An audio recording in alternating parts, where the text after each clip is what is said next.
menanjak guys. Kita menemukan lagi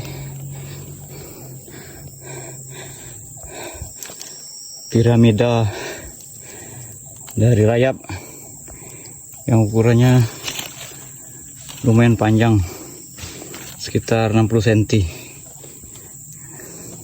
Ada sayapnya seperti ini, mirip roket. Nah, ini kokoh, kuat sekali itu. Padahal hanya dibuat dari tanah yang dicampur air liurnya.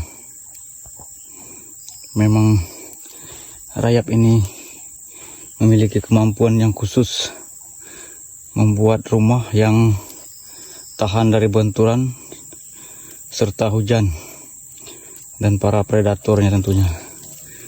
Ini sangat kuat tuh. Oh, kuat sekali.